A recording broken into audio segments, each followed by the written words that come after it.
Okay. Good evening, everyone. I'm Patricia, and I think I know most of you. I'm stepping in for Meredith tonight, who can't be with us. And so I'd like to welcome everyone on behalf of the Association of Engaged Buddhists and on behalf of our teacher, Bhante Teja Dhamma. So thanks for making the effort to join. It's always a pleasure for me to listen to Jonathon Page's teaching. So I'll just do a very brief introduction, because some of you may not know Jonathon, although he has been a friend of our association for many years, and so you might have met him and Dhamma teachings previously. So Jonathon Page has been a medical oncologist for more than 40 years. He graduated from the University of Sydney in 1976, and he first encountered meditation or Buddhist meditation in 1975 when he was still a medical student. And this was kind of really by chance. A young monk just kind of showed up, appeared on the campus and was offering lunchtime meditations, I think, when, you know, for the students, which was a really great thing and probably not that frequent back in the 1970s. So Jonathon went along. I think it was, as he would say, a time when he was maybe in need of some kind of solace. And so that was his first introduction. But subsequently, despite that good experience and a strong kind of memory, I think, of the compassion and the kindness of this young teacher, he was a bit erratic, a bit sporadic in practice. And then for many years, he would say, in his own words, meditation practice erratically, returning generally in times of stress or crisis. In the mid-1980s, he became interested in the palliative care field, which really wasn't a very popular or fashionable field back then, and continued his work as a medical oncologist. I think during his student days in vacations, he did visit a great many of the historical and significant Buddhist sites in Southeast Asia, in India, Nepal, Afghanistan, Myanmar, Thailand, Vietnam, Cambodia. So there was a kind of an attraction happening even, I think, way back then. He is also, as we've just been discussing, a competitive and endurance cyclist. And this means that, you know, very long races, or not races, but events, such as the Paris-Brest Paris event, which will come up again this August. Jonathon will be participating. It's 1,200 kilometers in 90 hours. So, you know, there's endurance there, and there's a little bit of competition. So really, I think in the early 2000s, Jonathon hit a bit of a wall in both his personal and professional life, and was really looking for support within the medical fraternity, and not finding much. And again, by happenstance, found some meditation in Neutral Bay and began his more serious commitment and practice of Buddhist meditation. And although he practices medicine in the Western model, which would involve chemotherapy and surgery and radio treatment, all of that sort of thing, he does quite frequently have that conversation with patients and families about the sort of psycho-spiritual domain. So he begins to address matters of fear, guilt, regret, meaning, purpose, legacy, the things that, you know, one's mortality, and the closer one gets to it, really does kind of turn up the volume, shall we say. And I think he would agree, and he may talk a bit about this tonight, I'm not sure, that this psycho-spiritual domain can be most easily accessed through a meditation practice, through deep listening, and through coming to each encounter, both as a professional and as a human being, with an open heart. So I think without too much more, I'll hand over to Jonathon, and thank you for Kynan for the support, Teco, and let's sit back and really have an open heart as we listen to the Dhamma teaching tonight. Well, thank you, Patricia, and thanks everybody for the invitation. Once again, it's always a pleasure to come and talk to the engaged Buddhists. So shall we have a meditation first or later, do you think? Up to you. Well, maybe we'll have a meditation at the beginning to set everybody's mind into the right place. Because the talk is somewhat meditational. I think it's helpful to understand some parts of it if we've already meditated.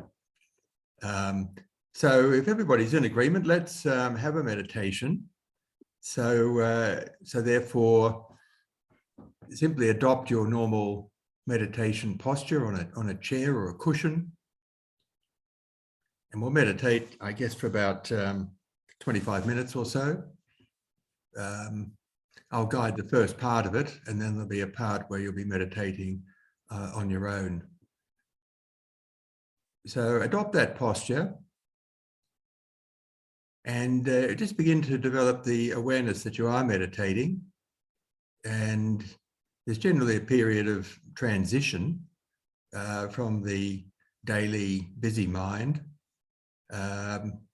which may be a little more relaxed and expansive at this time of day, but not necessarily, but a transition into the meditational mind. And we're all familiar with that. So that's the process that's probably happening now. It may have already happened. But nonetheless, note the nature of the mind as we begin the meditation.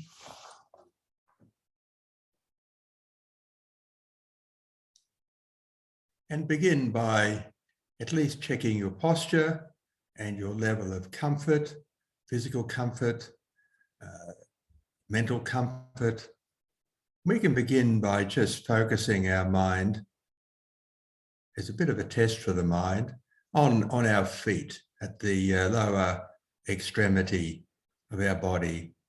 So if we're sitting in a chair, that's likely to be our feet sitting palm down or sole down, I guess one would say, with the sole of the foot downwards onto the floor, which may be timber or carpet. So we simply focus on the feet, perhaps more on the right foot to start with, and we just notice and feel and appreciate the contact between the foot, which may be in a shoe, of course, or a slipper or a sandal, but nonetheless, we feel a dull pressure or something like that on the sole of the foot. And we just focus on that sensation because that's a very important sensation. We'll notice it's similar on the opposite foot, but we'll just focus on the right foot to start with. And this tends to bring the mind into the body and engage it with the body. And so the mind becomes embodied because we're focusing on this important aspect. In other words, the sensations aroused by contact with the world beyond ourselves. In this case, we're noticing the sensation usually of just light touch.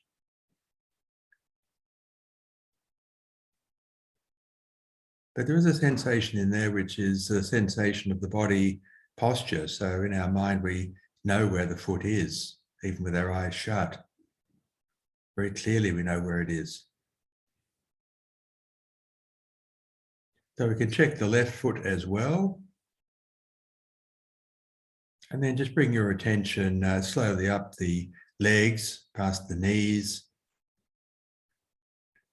And as we do so, we're noticing sensations that are particularly affecting the skin, where there are sensations. And that sensation may be with clothing, or at different points, it may be the chair we're sitting upon.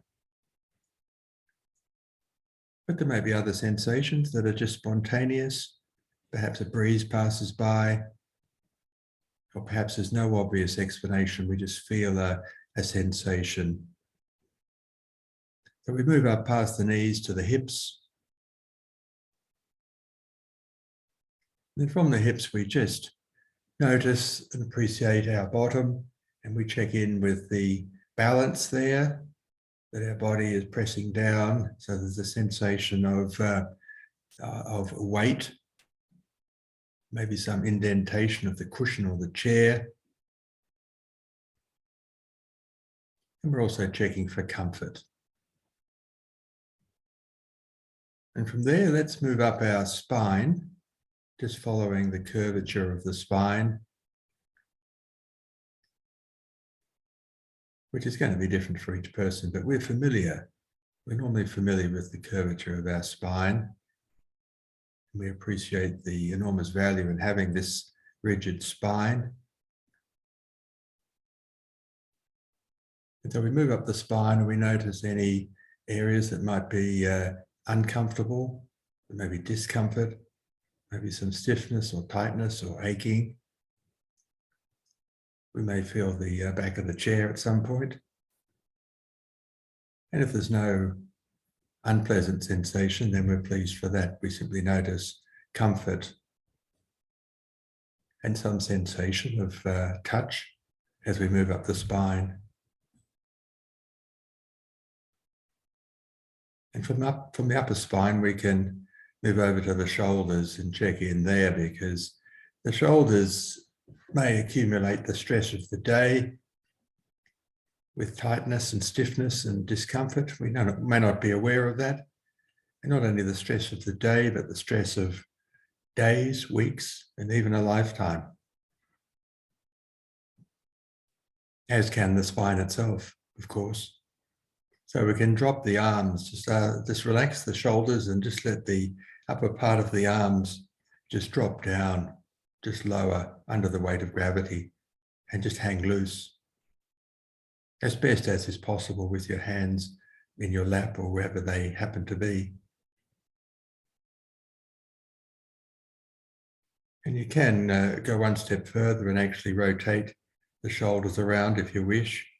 You can either do it on one side, say the right side first, because it is important really to attend to any stiffness or discomfort in the body, to relax the body, to maximize the benefits of the meditation, if it's something we can reverse. When we acknowledge, we're aware of tightness in certain areas, we can see this is just the body's response to the psychological stress of the day or recent times. So it's telling us about the underlying stimulus, which is the stress.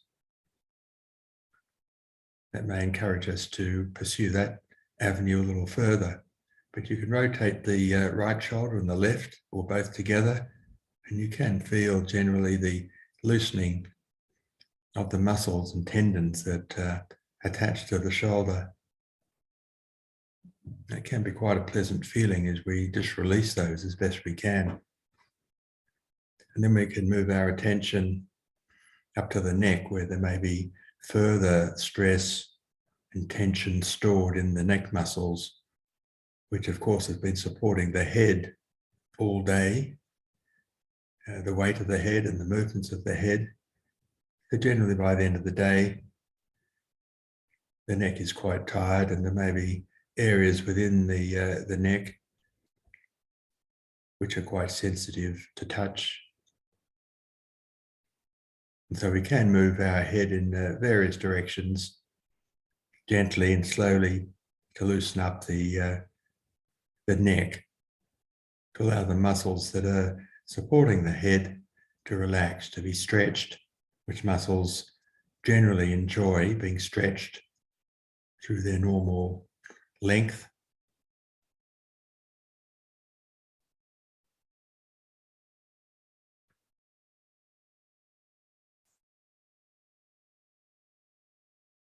So having done that and diminished the stress present in our bodies, we can now focus on the mind, at least that part of the mind that's become dark as we shut our eyes, shut our eyelids.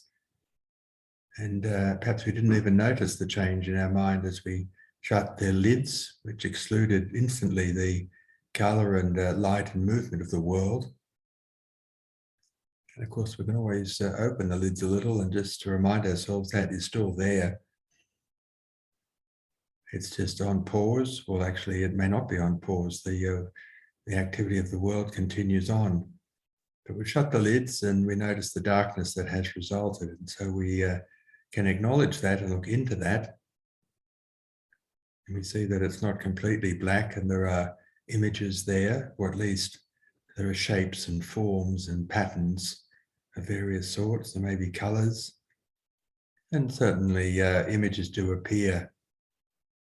Once we've settled into the meditation, they may appear.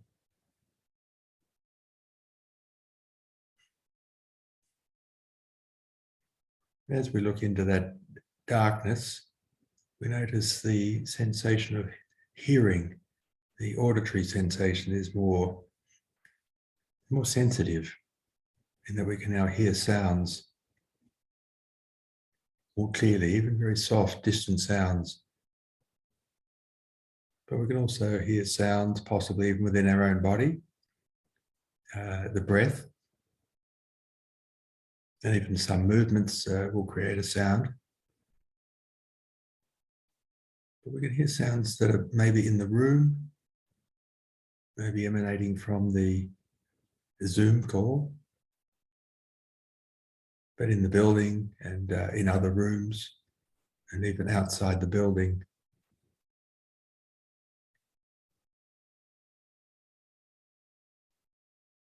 So we just have this opportunity to note those sounds that are in our world that we largely forget, that we largely don't even acknowledge through the day with the eyes open and with distraction and engagement in the world.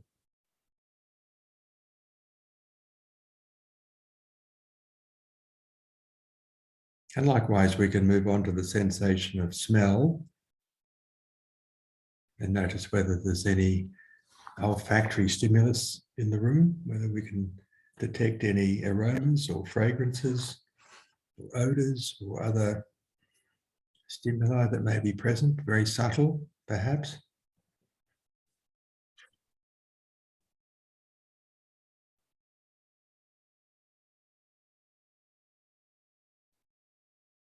But the sense of smell can be very sensitive, and some of its activities are simply not conscious.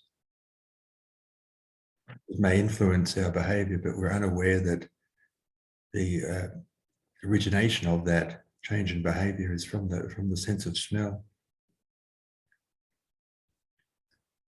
And we can move on to the sense of taste likewise.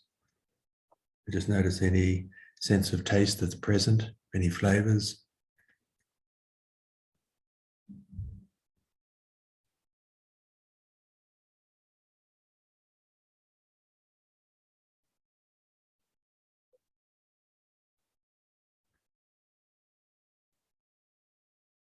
So having attended to the sense of touch and possibly engaging the sense of discomfort, but hopefully not actual pain, and also the sense of hearing, smell and taste. And we've also noticed the absence of the sense of a vision, the visual sense, by closing our eyes. We can now move on to the mind itself. We probably settle into the meditation a little, and we can identify and access the mind, and at least notice its general qualities, whether it feels comfortable or uncomfortable, and whether it feels spacious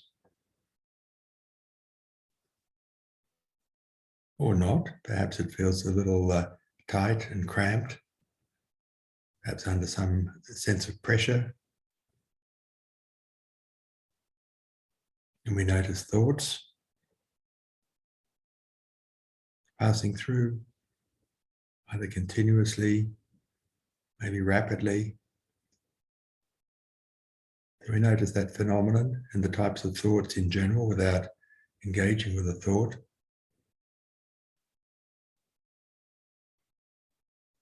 So whether the tendency is to think of something in the recent past, so memory, or thinking about the future, some sort of planning happening, perhaps a list, things to be done. And we can also notice particular feelings and emotions. So feelings that are giving us some idea whether the emotion, the sensation is pleasant or not. So we may notice some restlessness, for example, not uncommon, some agitation, which may be physical as well as mental. And we may have a sense of joy or buoyancy or optimism, or we may feel neutral or dull. We may feel a little bit sad, or the emotions may be more extreme than that. So we're checking in as we can, of course, at any time, check in with our mind.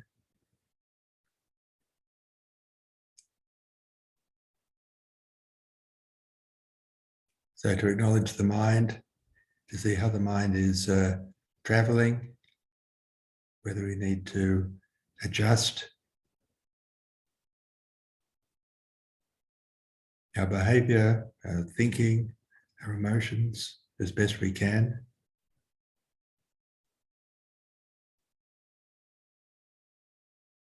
So let me suggest that for the rest of the meditation, the final minutes, that we simply focus on our breath and just notice the breath through the nose. So the in-breath stimulating the nose as it moves through the nostrils. If the air is cool, that will be easy to do. And follow the breath as it moves through the nose and eventually inflates the lungs. And you can feel that with the chest rising.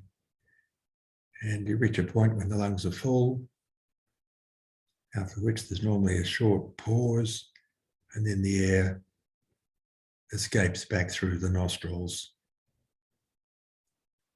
And mostly this is all under automatic control.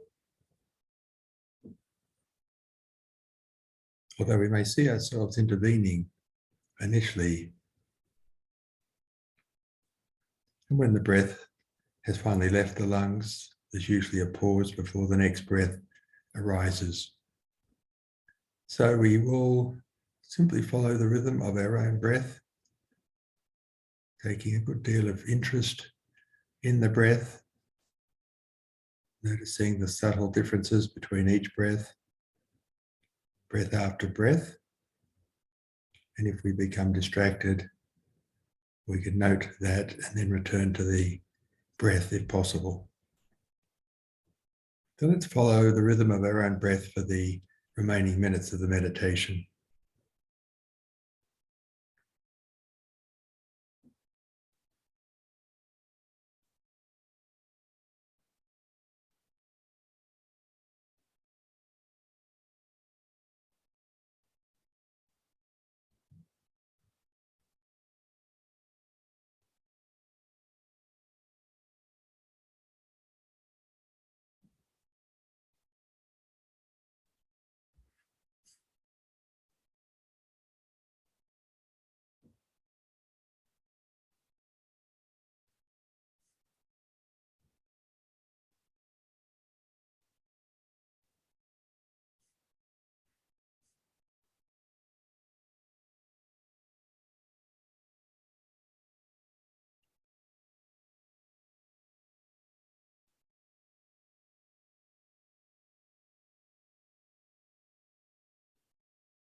So perhaps follow the next 10 breaths, and then you can slowly open your eyes.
I think the 4 people I can see have opened their eyes. Not sure about Frank.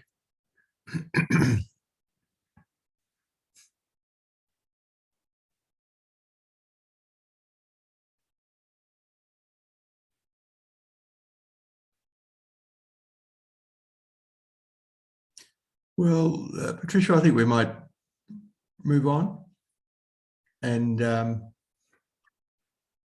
so I'm going to present a talk on what I've called premature transcendence, which is a mysterious phrase.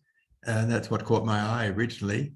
But it's related to spiritual bypassing, which many people will know about that phenomenon. But it is of great practical importance in meditation, particularly in the West, but I guess anywhere. And so to begin, what I'll do is share the screen. And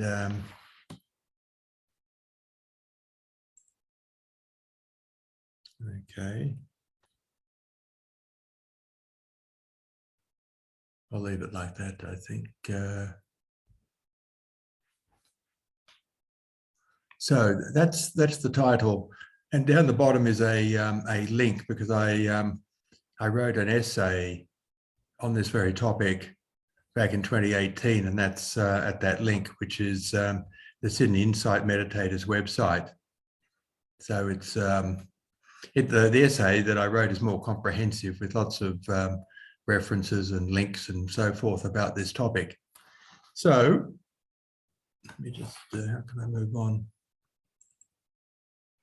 Oh, here we go. It is. So this, I think the title or the phrase spiritual bypass was developed by John Wellwood, who was a Buddhist psychologist in the US, in Colorado. And he wrote a book about it probably in the 80s, I think.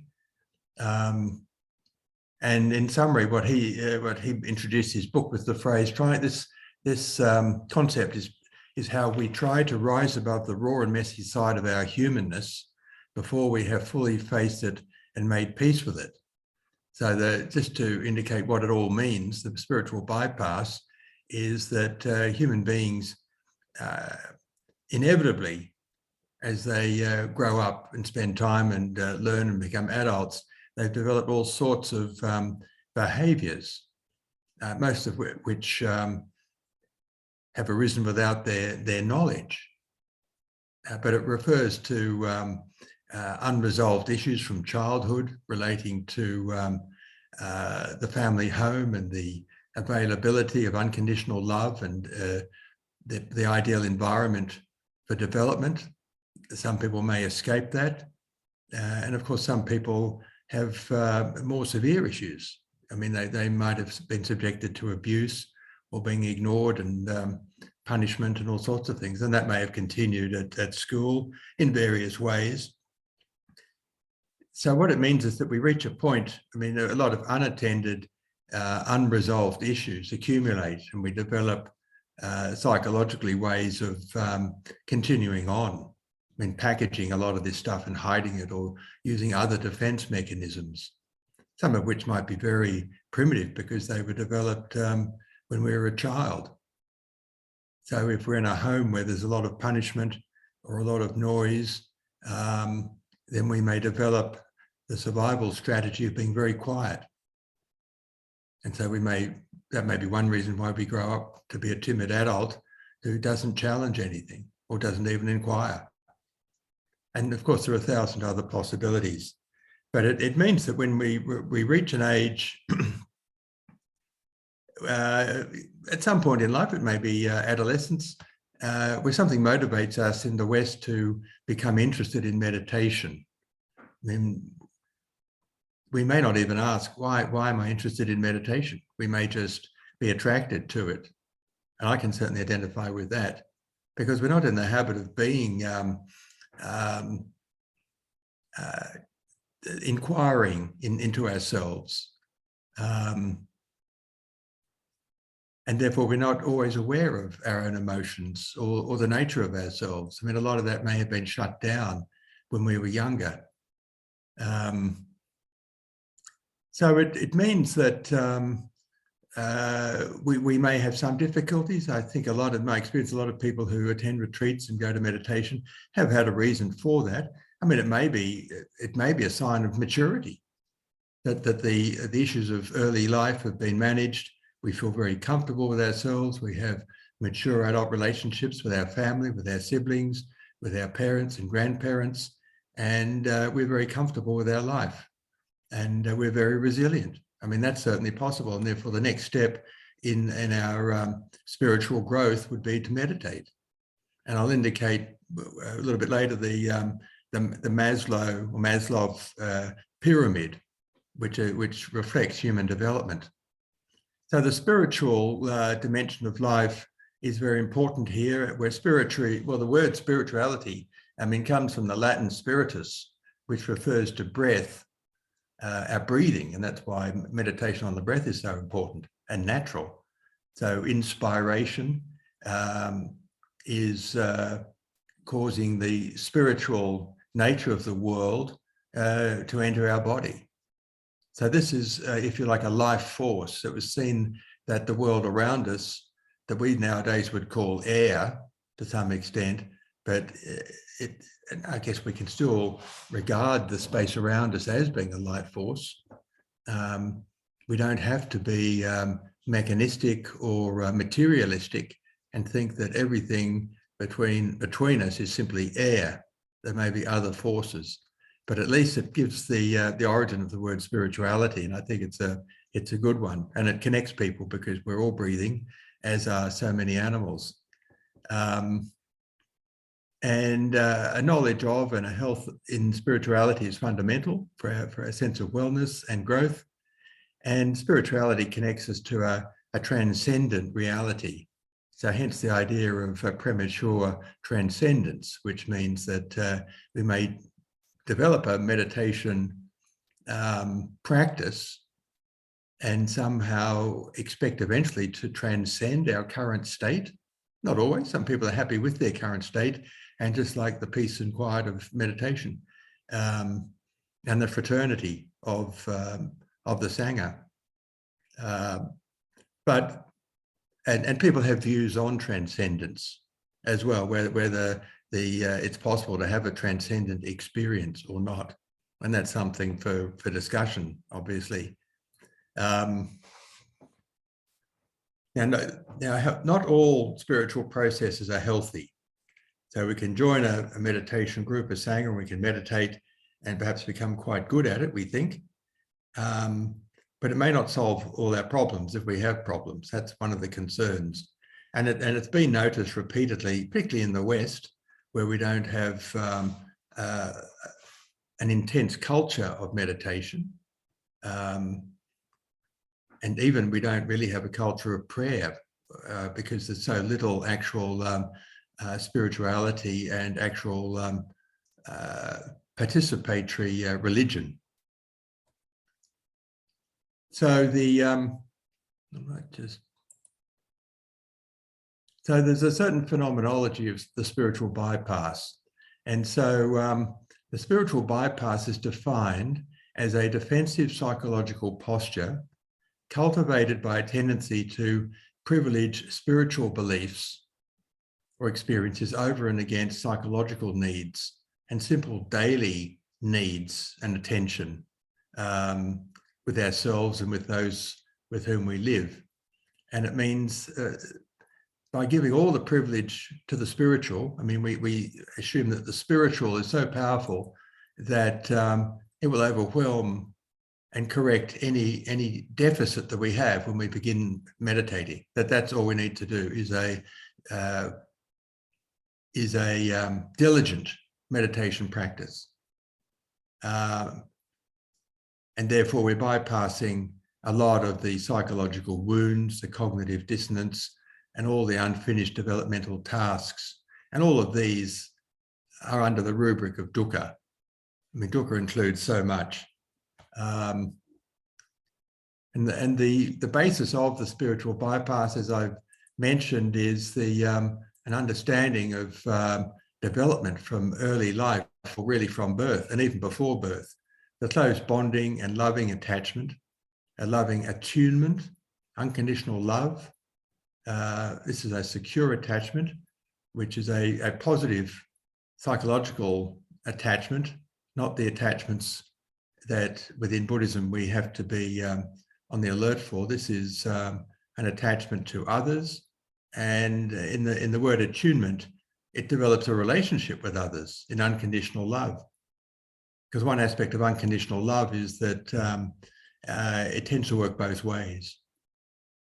And so if we grow up in that environment of unconditional love, then we have the basis of a very healthy adulthood, not only with our families, but with the world at large. So it promotes the connectedness, a grounded embodiment, and well-being. And a deficiency of this can lead to alienation and disconnection, both with ourselves, we don't understand or know ourselves, and with others. And we often develop a sense of not good enough and a feeling of unworthiness, even for love. So that's the basis of it that many people live with, and people who are in psychological practice, or counsellors, or school teachers, even parents, because I mean, even parents that have practiced unconditional love and have wonderful children, they as soon as they see some of the other children, the friends of their own children, they can see a difference, and that's important, as I'll mention later. So dukkha, which is so foundational in Buddhism, has so many origins, myriad causes and contributions, and augmented by the state of affairs in the contemporary world, including the social media, for example, and a general sense of acceleration of time. People seem to feel that they have little control over the world or themselves. There are accumulated traumas of everyday life, which was the title of a recent book. I think Mark Epstein, wrote that, The Trauma of Everyday Life. And they accumulate and they're never managed. They're just stored or displaced within ourselves. There's abounding uncertainty. There are major existential concerns. There's an imperiled sense of agency. There's a great deal of social conditioning and a loss of authenticity. So it's a wonder we can get out of bed in the morning. And of course, there's widespread psychopathology, and that affects even children. So this is a major challenge for modern Buddhism, because people come for all sorts of reasons, but they come for with the hope of some personal benefit, of course, for themselves in particular, but ultimately for others. But they've accumulated all this psycho baggage, and it makes it very hard in meditation to really participate in deeper states such as shamatha and vipassana, and to experience even what Stephen Batchelor calls the everyday sublime, and to achieve meaningful spiritual progress. So that's the issue, and it's just so hard. People may meditate and quieten down and settle and become relaxed, have moments of peace which they didn't before, but every now and then there's an intrusion of their real selves. And so this is interesting because this unresolved grief, fear, and wounding has been mentioned by Jack Cornfield amongst others. So I think that says it: unresolved grief. And that may be people who have died, but it may be other losses in life. Our friends go away, we lose things. Maybe the grief is that part of ourselves is lost because of the behavior. Perhaps, for example, the family breaks up. We have a great sense of grief as a child because one parent is no longer there. We don't understand what's happening. So the parent hasn't died, but the parent is effectively non-existent. So Jack Cornfield addresses this, and he says that at least half of his students at their annual 3-month retreat find themselves unable to do a traditional insight meditation because they encounter so much unresolved grief, fear, and wounding, and unfinished developmental business from the past. And he says a patient, because Jack Cornfield was a psychologist, so he saw patients who may have been on retreats or for whom he may recommend a retreat. But one patient who was 55, he remembers his naughtiness at age 5. He asked his despairing mother, who is a single mother, "Do you love me, mummy?" And his mother replies, "How could anyone love you?" So he remembers that 50 years later. And he, as Jack says, he remains loyal to his suffering. So this thought intrudes into his mind in various ways, and he regards himself as unlovable because his mother at that critical phase of his life declared that he was unlovable. So people may improve during meditation in their retreat or with their Sangha, reach a plateau, but then they may feel stuck, or they may in despair cry out, "But I'm still unhappy." You know, and you hear tales of that happening after 10 years of diligent practice. Someone says, "But I'm still unhappy." And it's such a disappointment for everyone else, unless they're unhappy as well. So one issue to raise is the whole idea of social conditioning. And there's a huge science, if you like, a sort of sociological science behind that, but it's ever present. And I think the best we can do is at least identify it within our own lives. So it's a sociological process of training individuals in different ways in a society, at different ages, of course, to respond in a manner that's generally felt to be appropriate for the society. But there's nowhere where you can go to see this written down as a statement. In this society, this is the nature of social conditioning. And of course, it begins in the family home, because the nature of the family is not immune to social conditioning. I mean, the conditioning of parenthood, motherhood, fatherhood, siblinghood, grandparenthood, you know, it varies, but it's on the basis of social conditioning. And people are not considering other ways of behaving, for example, as a young father. And I can speak from personal experience that I didn't develop any particular awareness about family life until I was probably in my 30s, and I suddenly realized, wow, I had the thought, what is actually going on here? You know, who are these people that are living in my house? And so forth. So it's a stronger feeling than socialization, which is like gentle. We just begin to realize that many people follow a certain football club, and we drive on the certain side of the road, and you know, it's to be encouraged that we buy a car and dress in a certain way. But the social conditioning is deeper. It's really who we are. And then, of course, it means we're manipulated in various ways. And social conditioning is seen through structures such as nationalism, education, which I'll mention a bit more about, employment, entertainment, popular culture, religion, of course, is social conditioning at its most powerful in some countries, spirituality and families. And so various groups in the society sort of set these norms. And nowadays, many people do, and they can do it through social media. They can dictate what we think. I mean, we have influences, so we think in certain ways, we respond, we behave in certain ways that would have been regarded as completely immoral and unethical in the past. Some of the behavior that's on social media would have been regarded as criminal in the past. Nonetheless, there are these norms.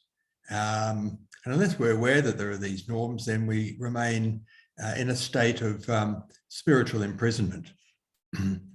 And I guess even someone like Rumi spoke about that when he spoke about people living in their self-constructed prisons. And he would ask, I think in one of his poems, he said, "Why do you remain in that self-constructed prison cell? Don't you notice that the door is always open?" And of course, quite often we're fearful of leaving, of exiting through that door. We'd just rather stay in our prison. And that's also social conditioning. So it's thought that humans are animals and therefore like to be part of a pack. I think that's like a lot of the discussion on social conditioning. I think it's very, very superficial. Freud had a lot to say about it, and he felt that the emotional impulses of individuals in general was too weak, and therefore they became entirely dependent on social conditioning for developing their character. And there is the aspect of stigma, of course, which can arise if you try to break away from the conditioning in some way. It can arouse stigma, and then you risk the powerful fear of isolation if you breach the conditioning. So in a car-dominated city, if you decide to ride a bicycle, there's a lot of associated stigma associated with that. And a lot of people in cars driving past you will let you know about that. And of course, there's the stigma of being a part of a non-dominant race or gender. This is also part of conditioning, the stratification or the hierarchies that are formed.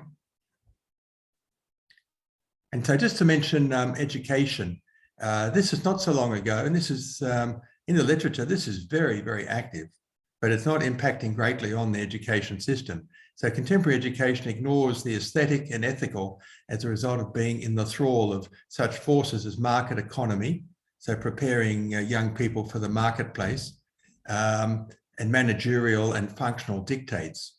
The present education system is inimical to creativity and authentic learning.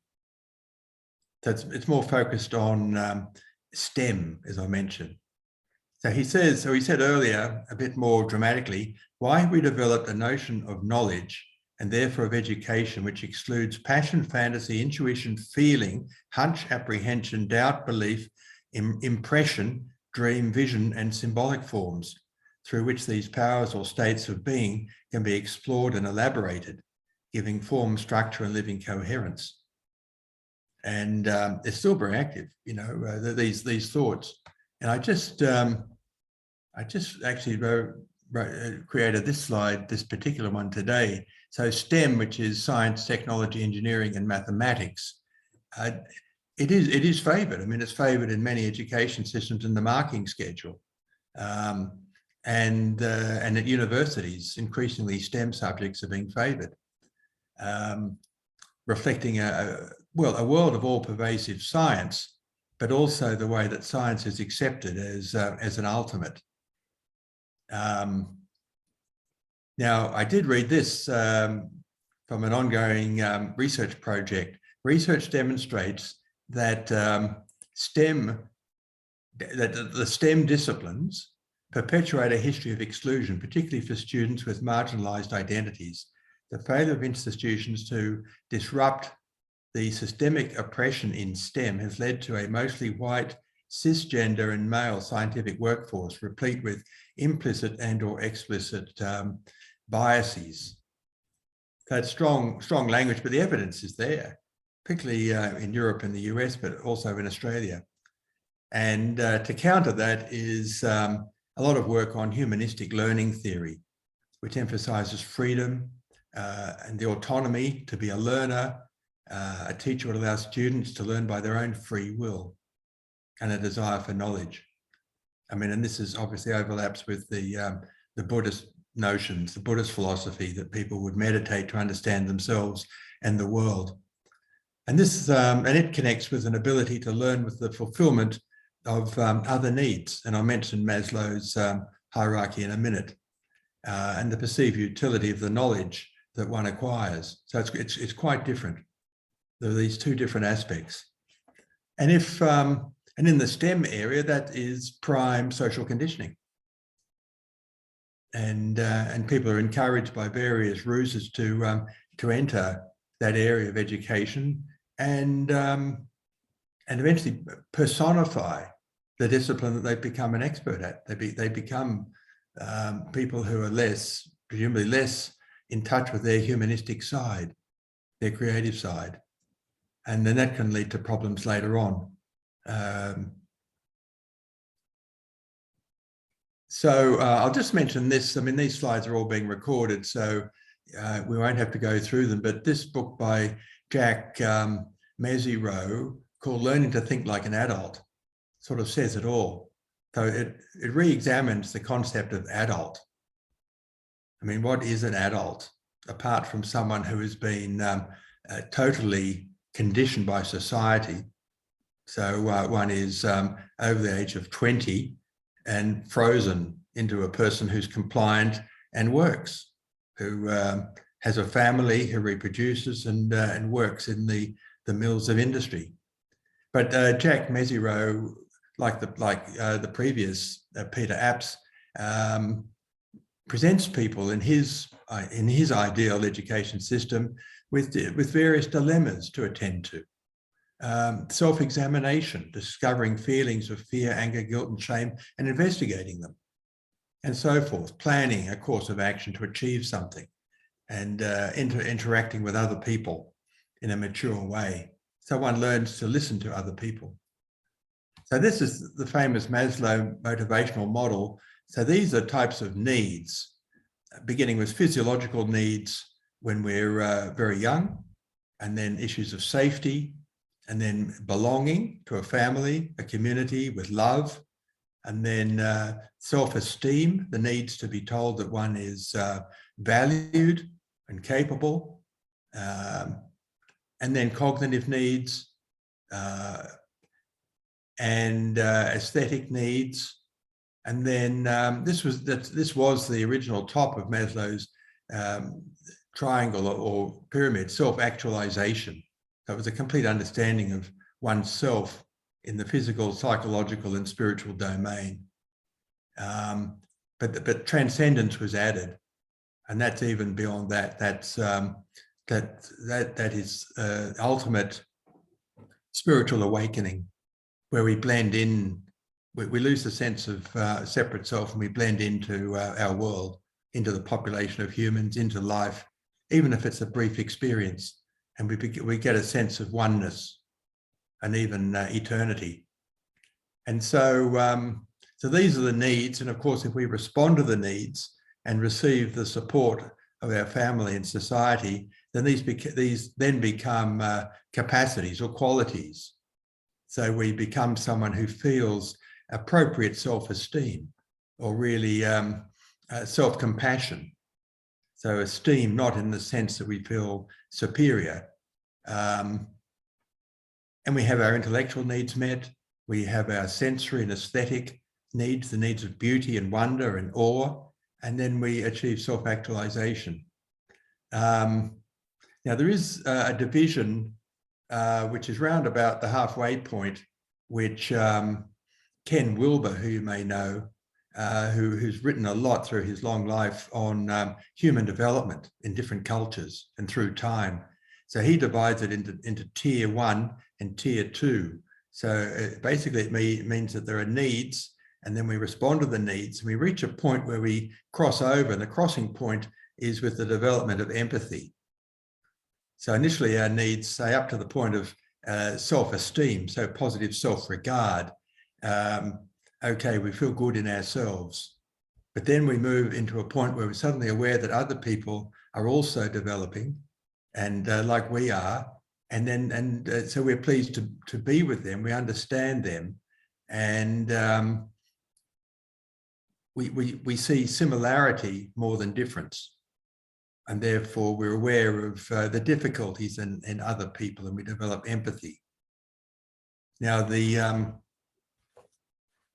Ken Wilber sort of assigns various ages in our society to the achievement of these qualities. If we respond to the needs, if our needs are satisfied, and he feels that the majority of people don't substantially cross over into the second tier. That they that most people, mostly are operating as adults, but with a developmental age of between 8 and 12. And we can see even leaders like Trump, who a lot of the time is operating at a level of probably 5 or 6. But it's a problem, because we see people that through the process of conditioning are not able to really grow beyond a childhood level. And that relates to their the types of relationships they have, their capacity for unconditional love, and so forth. And then a lot of people are aware of these deficiencies, these the sense of emptiness, and then begin meditation. And the challenge is to address this incomplete development through meditation. Now, related to that is the understanding of adverse childhood experiences, or ACEs, which turns out are very common. So there was research done in the 90s, especially in the US, and it was found initially, I think it was in it was the Kaiser Health organization that did this massive study of tens of thousands of people in San Diego, Kaiser Permanente.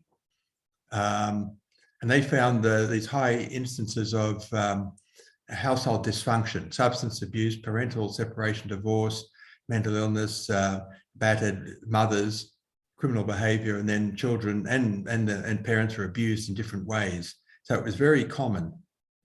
And then there were scores, and it's been adopted in most countries with further research.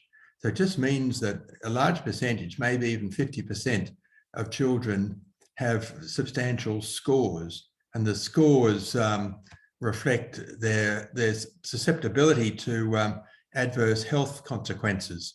So disrupted neurodevelopment, so learning. So this is cognitive as well as emotional development. So social, emotional, and cognitive impairment. They adopt high-risk behaviours themselves. They may be impulsive, reactive, more likely to drink alcohol, smoke, and abuse, particularly in ways that blunts their feelings of emptiness and lack of love and lack of self-worth. So this is like drug addiction, which is a universal epidemic. And then various diseases, I mean, physical diseases. Such people, if you have a score out of 10, say 6 or more out of 10, then you're far more likely to develop heart disease, blood pressure, diabetes, and to die early. So you can imagine people with some remaining sensitivity or awareness of their inner self coming along to meditation. And indeed, people that look after such people, and I'm thinking of, I just forget his name now, but anyway, people that look after, for example, drug-addicted adolescents often use meditation because they can see that they have to try and reverse the lack of self-worth in these young people, and using meditation and support. What's his name? Gabor. I think of his name. And so, one of the ideas is to take a compassionate history. So, compassion and meditation are really the antidotes to this dysfunction. I just thought poetry, of course, is also useful, and it's very meditational and often used in meditational settings. So this was just one poem that I found, anti-conditioning, if you like. So it's a poem that challenges the conditioned nature of our society and thinking. And so this is by Denise Levertov, Aware. When I found the door, I found the vine leaves speaking amongst themselves in abundant whispers. My presence made them hush their green breath, embarrassed the way humans stand up, buttoning their jackets, acting as if they were leaving anyway in a conditioned fashion, as if the conversation had ended just before you arrived. I liked the glimpse I had, though, of their obscure gestures. I liked the sound of such private voices. Next time I'll move like cautious sunlight, open the door by fractions and eavesdrop peacefully. So there are any numbers of poems that are just like that, where we see something and we can't believe it's real, or we don't know what is real and what is not because of the conditioning process. So people would argue that this poem is intrinsically absurd. So there are thus limits of meditation alone. That we can't solve all these deep issues alone ourselves or with spiritual practice alone. But spiritual practice is very important. The diligent practice is unlikely to be sufficient. And we do need guidance, and ideally with a spiritual friend or a spiritual guide. Meditation practice alone can reinforce, unfortunately, the tendency towards disconnection and disengagement, as we are told to let things go. If issues arise or images arise, memories arise, to let them go in a generic sense, whereas it may be better to confront them, develop them, encourage the arrival of some of these memories and confront them.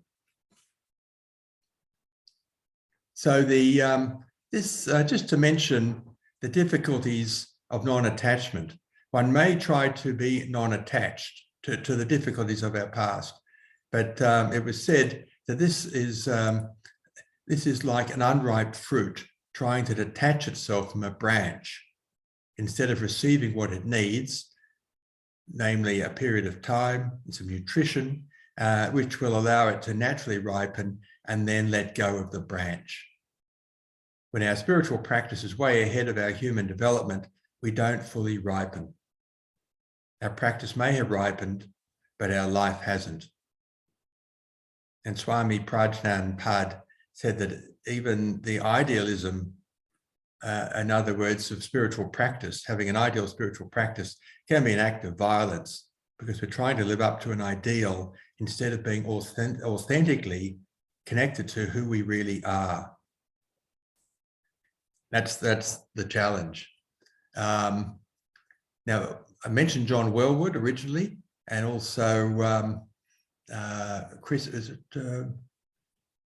Peter Masters, I think, who's written a lot on this, as have many. These are some of the symptoms that arise as a result of spiritual bypass that need attention. Repression and emotional alienation. So these relate to defense mechanisms from early life, emotional confusion. And indeed, there is a phrase, alexithymia, which means the inability to name one's feelings or even identify them or locate them. And it is very, very present in the medical profession. Exaggerated attachment. So we just deny that someone exists, perhaps, we'll never see them. An overemphasis on the positive. When our life is a misery, many, many programs to deal with sadness and depression. I met that even today. A patient had indicated that she participated in an online study by a well-known university department, and part of the management of mild anxiety and dark moods is to find something positive, and so forth. Right down to blind allegiance with charismatic teachers and disregard for personal responsibility, because we enter the spiritual zone and where we're encouraged to lose ourselves so we can dissolve that self that creates so much pain and rise into the ether. So what needs to be done?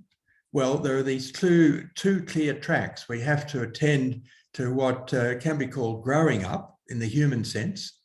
So we have to attend to anything of significance that needs to be attended to. So we need to identify with love, love for ourselves and love for others, become compassionate, to forgive people, to understand.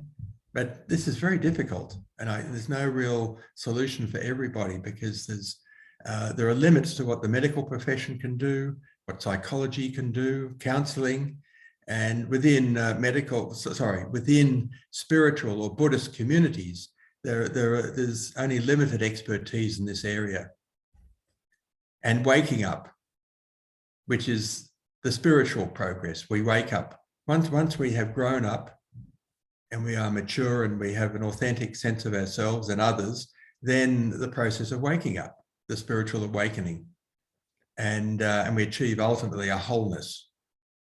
So Ken Wilber has looked at this, as I mentioned, in detail, and feels we need to grow up, we need to clean up, and he's referring to shadow material here, unconscious repressed material, some of it transgenerational, but we have to acknowledge it and deal with it. I don't know how that happens. Showing up, he developed a 4-quadrant notion of the world. So this is really a process of having a very clear view of reality and then waking up. So there's a bit of work to be done, but how do we do it and where do we find the time? And it's amazing that none of this was really included in the school curriculum. So finally, John Wellwood suggests that obviously, since he developed the idea of spiritual bypassing, he was obliged to find a treatment and a process to diminish it for people that came to him, suffering the effects of spiritual bypass.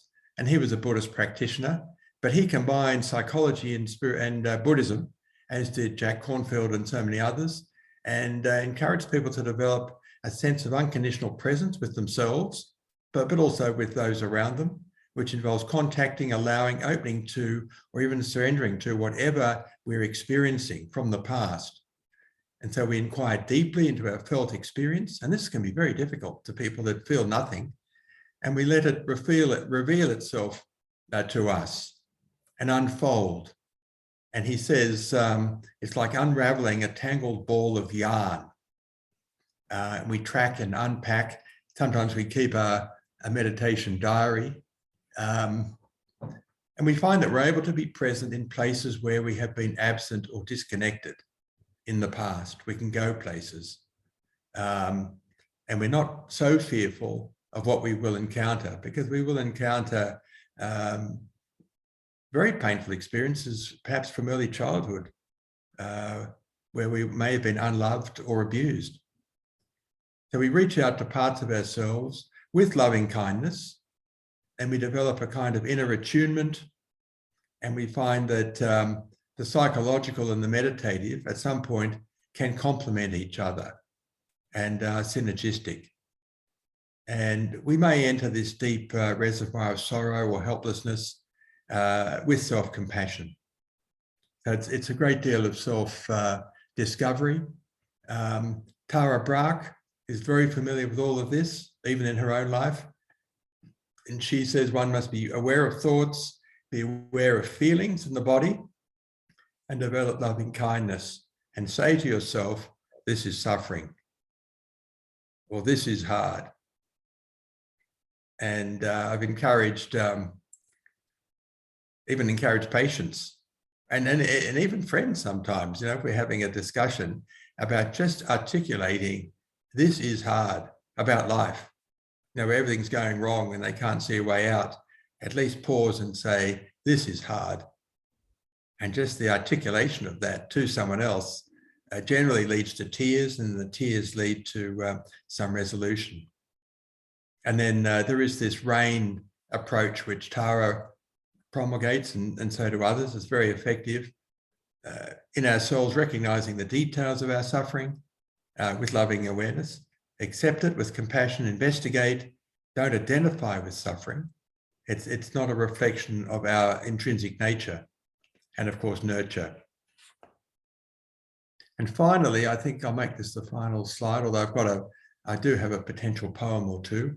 Mark Nepo says that in this, we're taking the exquisite risk. I mean, we can continue in a state of being conditioned in lockdown and living half a life, or we can take the exquisite risk. It's a big risk because we open the box. So we must open up out of our familiar cocoon to contact the wider reality. And then we can possibly ask these questions, even now before our life is ended. Did I live well, or am I living well? Did I love fully, and did I love well? So ultimately, it's going to be a matter, can I love freely? Can I actually feel the feeling of love, express love, convey our feeling of love to someone face to face, even someone that we may not have thought we loved? And of course, inevitably we have to do this, or it's recommended we do this, even if people have died. So parents perhaps, or grandparents, but certainly parents, because unfortunately we don't often end up in this position of some liberation before our parents died. In fact, the death of parents is often a release of some sort, but we still need to address the parent. So that's, what, anything else? Jonathon, it is 10 to 9. I don't. Yeah, I think I might. That's the last slide. I've got this poem, but yeah, I don't have any announcements, but there may be something arising. I think we'll open it for discussion. So I'll stop sharing, and here we are. So there you are. That's thank you. Spiritual Bible. Very, very thorough. So if people do have very, to the point questions, we've got just under 10 minutes left. You could unmute yourself and just speak. I'm not going to look at hands up or anything like that. But there may be just something to the point that people wish to clarify.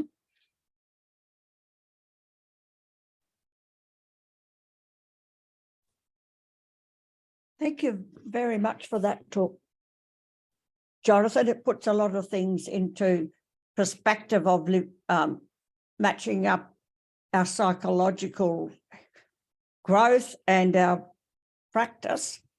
I think this acknowledgement that to look at ourselves and to investigate around us takes a huge amount of courage. I'm really pleased you brought that question up, and to have people around have a safe environment while you're doing so.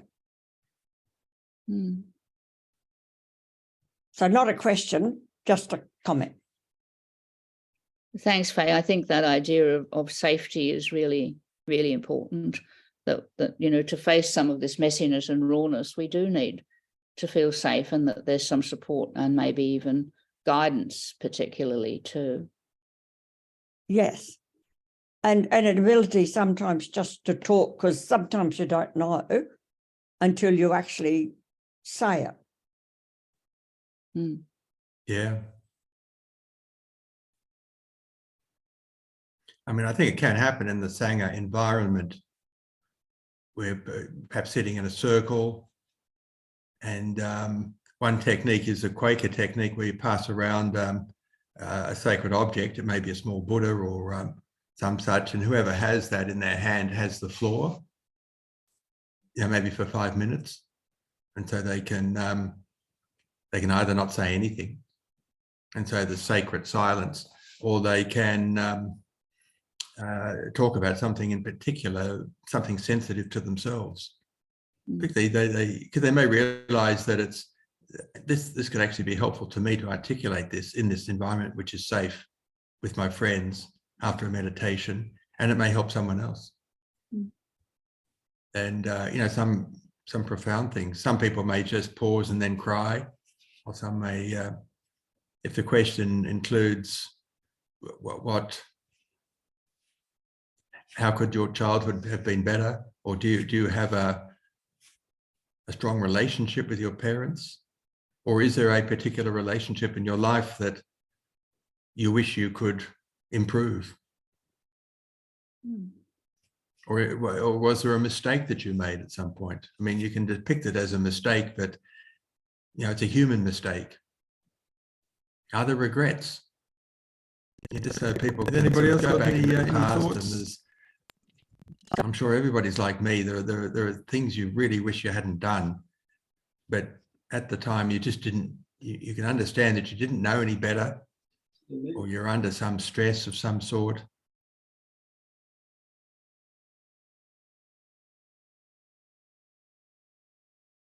My turn.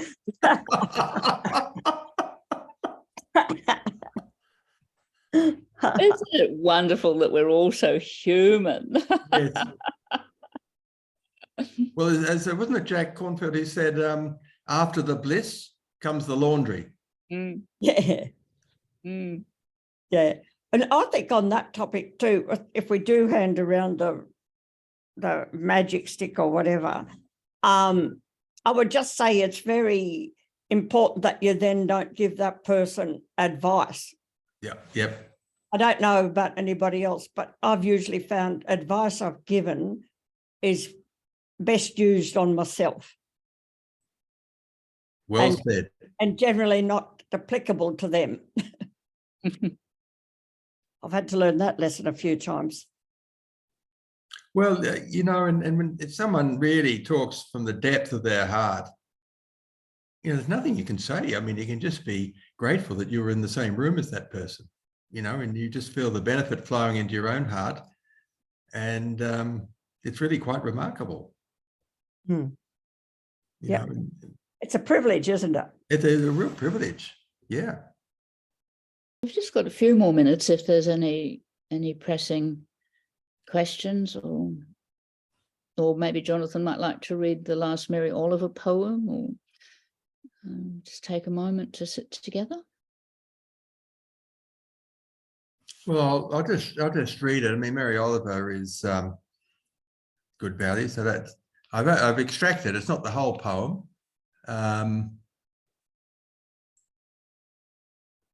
Okay, so this it's just a number of parts, as you can see, from Sometimes by Mary Oliver. 4, instructions for living a life. Pay attention, be astonished, tell about it. Yeah. That's living a life. Yeah. I mean, so many people, again, I'm always including myself in this, are not always aware that they are in the process of living a life. So 5, 2 or 3 times in my life, I discovered love. Each time it seemed to solve everything. Each time it solved a great many things, but not everything. Yet left me as grateful as if it had indeed and thoroughly solved everything. And then death waits for me. I know it. around one corner or another. This doesn't amuse me. Neither does it frighten me. And then, after the rain, I went back into the field of sunflowers. It was cool, and I was anything but drowsy. I walked slowly and listened to the crazy roots in the drenched earth, laughing and growing. Mm. Mm. So, Yes, I think that's a very great way to end the evening, living a life. Definitely. So thank you very much, Jonathon, for your time and your expertise and dedication to exploring these, not easy topics. If people would like to support the association, Kainen's put the information, the details in the chat. I think most people know how to do that if that's what you'd like to do. Jonathon has very kindly given his time tonight, voluntarily, free, not receiving any dana for his time and effort. So thank you again for that. And next week we have Bhante Pandit, who many of you know, streaming in from Singapore, I think. So you'll have me as the host again, as Meredith's tied up with some work at the moment. And also, if you could just remember in your practice and your prayers, Bhante Teja Dhamma, who still is recovering from his most recent spinal surgery. The surgeon is pleased with what's been happened, but Bhante himself says he's still very fatigued and, is really just standing up, sitting down, sleeping, and, trying to do a few little tiny exercises. So that's just the most recent update that I've received. So thank you very much. And Kainen, do you want to say anything? You're back with us. I think that's everything. Just thank you, Patricia. And thanks again, Jonathon, for the talk. And thanks everyone who made the effort to join in. Certainly been worthwhile. Yep, thank you for the invitation. It's always lovely to be with you. Lovely to see you again, Patricia. Vice versa. Well, good night. Okay, good night. Good luck and good night, as somebody once said, or was it the other way around? Cheerio. All right, thanks, Kainen. Thank you. Good night. Good night. Right.